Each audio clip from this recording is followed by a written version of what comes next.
बिस्मिल्लाहिर्रहमानिर्रहीम। एक बूढ़ी औरत की बीनाई कम हो गई।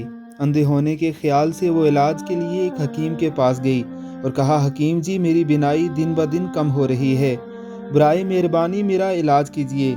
ऐसा न हो कि मैं अंधी हो जाऊं। अगर मेरी बीनाई ठीक हो गई तो मुंह मांगी दौलत आपको मिलेगी। खुदा का दिया सब कुछ है मेरे पास, लेकिन याद रखो, बीनाई दुरुस्त ना होने की सूरत में एक पाई भी ना दूंगी। इस शर्त को हकीम ने मंजूर कर लिया।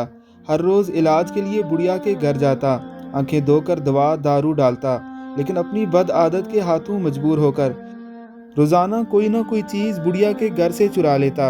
हकीम के मुसलसल इलाज से बुढ़िया की बीनाई तो ठीक हो गई, लेकिन इस अरसे में उसके घर का मुकम्मल सफाया कर दिया।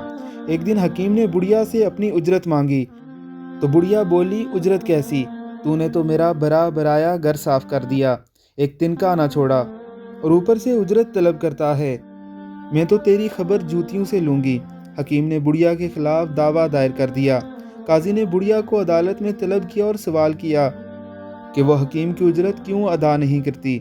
बुढ़िया ने सारा अहवाल काजी को सुनाया और कहा, बेशक मैंने इससे मायदा किया था कि बीनाई दुरुस्त होने की सूरत में मुंह मांगी उजरत दूंगी।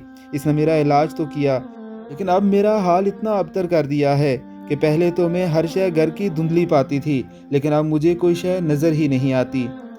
हासिल कलाम ये है कि किसी की मजबूरी का नाजायज़ फ़ायदा उठाना दर हकीकत अपना नुकसान करना है। अल्लाह हमें महफूज रखे। आमीन सुम आमीन।